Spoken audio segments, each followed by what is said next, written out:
Hi, my name is John Lakeland. Welcome to Steptoe's Garage number 3. Today we're going to be walking into my garage, picking out my 1935 pre-war Triumph Racer Special and going from there.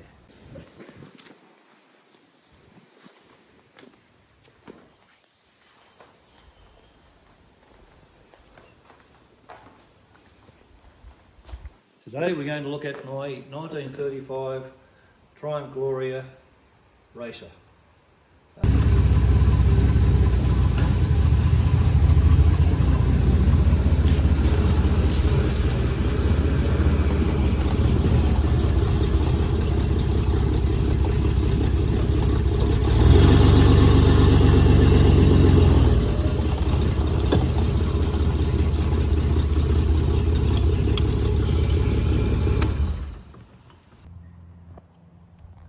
Welcome to my 1935 Triumph Gloria Special.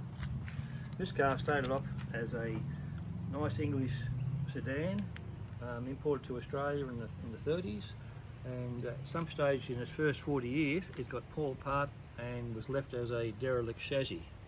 Now, a chap called Vern Wilson had these two cars. He was building one, restoring one, and he happened to have the chassis in his shed as a spare. Well, after a few years he'd finished the original Gloria and he sat near the chassis and thought, had some old wheels, let's put some old wheels up against it and see what it might be possibly. So he put some wheels up on and flipped the chassis on a couple of oil drums and liked what he saw. So gradually he collected more and more bits and pieces, even going as far as going to England and bringing back a Mark IV Jaguar front end steering box with wheels. He brought this back to Australia and fitted this to the Triumph Gloria chassis.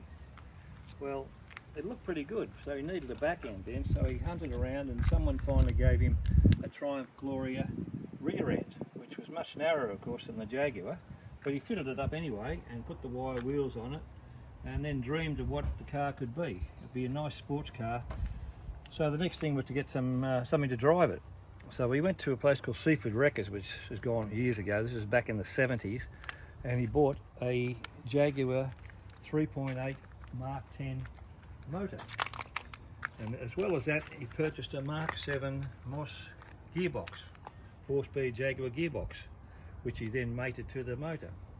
Well, he brought these home, mounted these in the chassis, and thought this looked pretty good. So it looked pretty fierce with its big motor in the back, big motor in the front, and lean lines and big wheels. So after that he thought, well, I better build a body. So Vern's main favourite medium was vinyl over plywood. So in the Brooklyn style he built a plywood body covered with vinyl with a pointy tail and built the whole body. Now it looked pretty good, and Vern had it out on the road. I've got one photo with him out on the road in the 60s, but that's the only photo I've been able to find so far. So we haven't got a lot of history on the car. But fast forward 10 years, a friend of mine told me about Vern Wilson, and I finally tracked him down and I got to have a look at the finished car.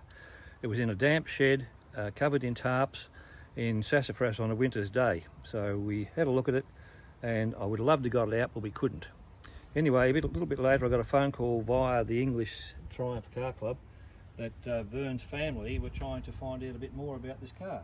So the family contacted me and I ended up purchasing the car after a little bit of haggling. They tend to think it was worth a lot more money than it was at the time. But bearing in mind the car was unregistered, unengineered, and really in unknown condition, and basically would never have got roadworthy. So we brought the car home, put it on my hoist and had a good look at it, and I started to ask myself what the hell I'd done, because although it looked fairly good on the outside, Vern had cut out the cross members to fit the bigger motor in, and then used sheet metal with 1/4 inch Whitworth bolts to hold the whole lot together. So basically he built like a rolling piece of art, but nothing that was really meant to be driven, and especially driven on the road. So my first thought was, well, if I'm going to drive this thing, I'd like to have it registered and I'd like it to be safe. So we started from scratch. We pulled it right down to a chassis, sandblasted the chassis, repaired, put new cross members or second-hand cross members that I had in the chassis, and filled up all the hundreds and hundreds of quarter-inch holes he drilled all over it, and engaged an automotive engineer to see over the construction of the vehicle. So once the first thing was done, the chassis was done, we then looked at the motor. And the motor would have been bought in the 60s, 70s, and it came from a Mark 10 Jaguar, which wouldn't have been very old. It was in those days. So it came out of a wreck car, which would have had pretty low Ks. And I thought that would be okay. We did a compression test on it, and apart from all the mildew and white, all the aluminium had gone white, it seemed to be in fairly good condition. So, and the gearbox seemed to be about the same, so we thought, okay, we'll start there. So we mounted the gearbox and engine correctly, and because they were on pretty ordinary mounts at the time, they were actually mounted at angles. And once we had the engine mounted, and that we had to then look at the rear axle, and the rear axle was a 1930 something Triumph Gloria rear axle with 5.5 diff ratio. And much narrower than the front axle. So the first thing I thought, well, I really need to get an axle about the same width as the front. So, okay, I needed to get an axle about the same width as the front, otherwise it was going to look a bit silly. We're talking about a good foot or more's difference. So I found a 1940s Mark IV rear axle, splined axle. Basically had to rebuild that, and I put a 3.7 diff ratio set of pinion and crown wheel in it. So that took care of the front. So basically had to shorten the tail shaft a little bit for the new diff, and after that we had a full rolling chassis. The wheels were standard Triumph wheels. They were the 18-inch Triumph wheels off the Gloria with the Triumph knock-ons, except we put bigger drums. We left the standard drums on the back and drilled them, and on the front we put on fins on the brake drums, so that just makes it look a little bit racier, I suppose, and it does supposedly lead to a bit better cooling. So once that was done, of course, the job was then to build a frame and a body. So again, I like the Brooklyn style of bodies, as you probably can tell by now. So I built a steel RHS 19mm steel frame to suit the shape I wanted, and in this particular case I wanted to make sure that I could race it, so I built in strengthening behind the back seat for fitment of a roll bar. And as you can see, we just drop a roll bar in when we're racing, and the roll bar of course gives me that little bit of protection in case we have a rollover. We have, as you can see, harnesses which are all according to Australian standards. So the car is pretty safe now, and whereas some of my previous race cars without roll bars, I have had a couple of scary points where I headed off down the track and down a hill, and it could have been very, very nasty. So a friend of mine, and the other thing I wanted, I'd seen an LG40 Lagonda body with a opening boot on it, and I thought that was a great idea, because if you're going to use it as a bit of a tourer car as well, these cars have got nowhere to carry luggage. So I incorporated a boot into this particular one, and I'll show you how it opens, which gives me plenty of space to carry luggage, my racing gear, and it also serves for the fuel filler. So as you can see, you can get a good size overnight bag in here, and it's out of the way, and still doesn't take away from the lines of the car. And with the mud guards, I was very lucky. I was over at Bewley, and I went to the Bewley Auto Jumble, and I found these mud guards prior to building this car. And when I looked off the plane and had a look on the back, they said to suit LG40 Lagonda. So I was very lucky there that they fitted. So I built the car in the style of an LG40 Lagonda. Now, body-wise, it's aluminium over the top of my steel frame. A friend of mine did the aluminium work, and I think he did an excellent job. And another friend of mine painted the car, so I can't take credit for that. But this was my dream to build it like it is, and this little bit here doesn't do anything really, but it breaks that big boot and makes it a little bit more streamlined as far as, in my opinion. So now let's have a look at the motor. As I said, it's a 3.8 litre Jaguar motor from the 60s. We've had it not rebuilt, but just cleaned up and tidied up such that it's quite a piece of art. I think the Jaguar motors, with all the aluminium and all the shiny bits, basically make it look fantastic. Look, they're reminiscent of a lot of the European race cars, with the overhead cam covers polished and the carbies polished. It's just a beautiful piece of engineering as far as I can see, and it just, I think, tops off the style and the image of what I was trying to build. Okay, the gearbox is a standard Mark 7 gearbox, 4-speed, and it basically performs pretty well. Sticks in first gear if you're not careful. On a hill climb, you can't afford to stay in first gear too long. But apart from that, it performs quite well. Of course, there's no synchro on first, but you get used to that. The other thing, the handbrake, you've got a large handbrake beside you, which is very easy to get hold of in case you have to stop in a hurry. Dashboard wise, we've incorporated the instruments that came out of the original car in some cases, and some extras. They're basically the Smith's instruments that were used in the Jaguar, and even with a little bit of a pocket to put some stuff in. You can see some of the badges from where the car has been raced in hill climbs and this sort of thing over the years. The little bit of modern there is a speedo.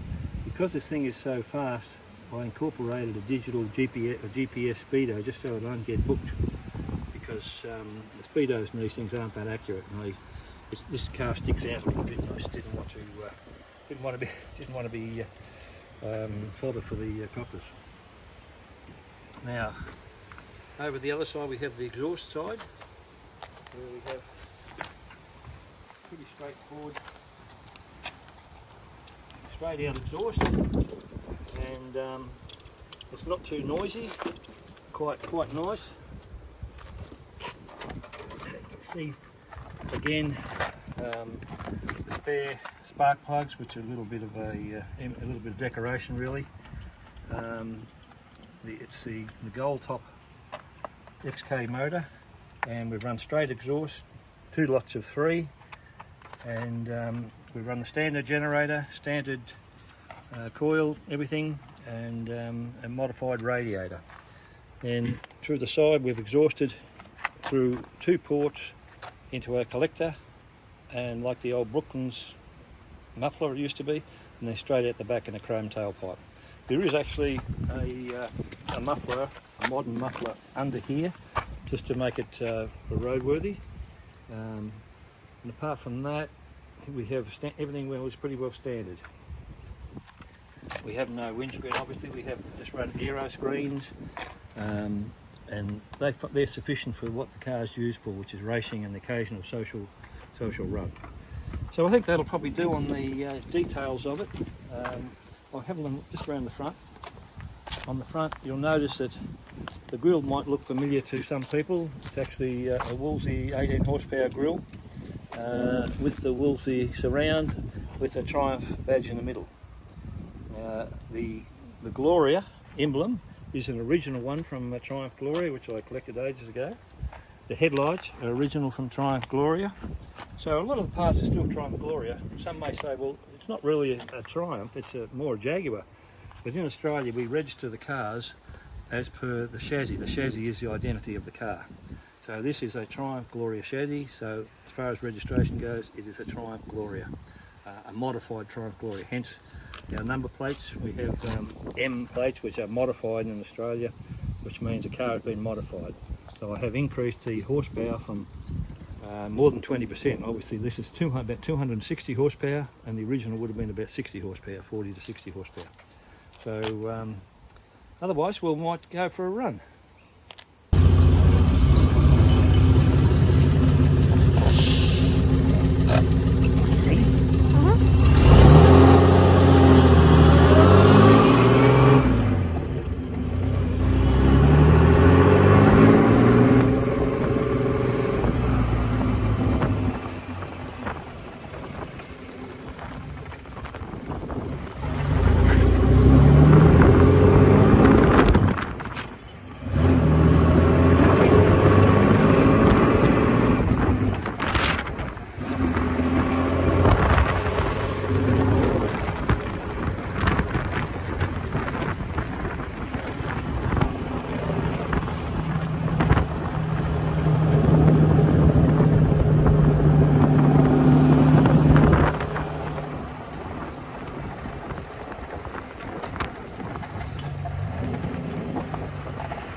Well, that was my 1935 Triumph Gloria race car.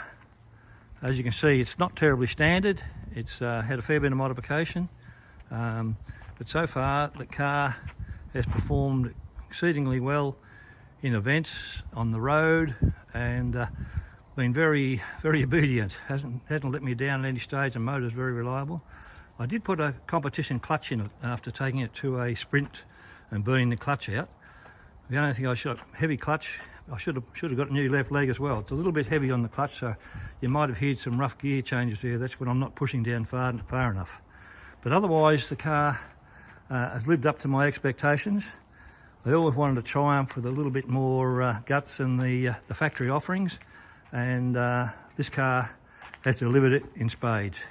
So thank you very much. Don't forget to subscribe, and look forward to the next episode, which will probably feature this car over here, which is another Triumph Gloria special. Thank you very much for watching.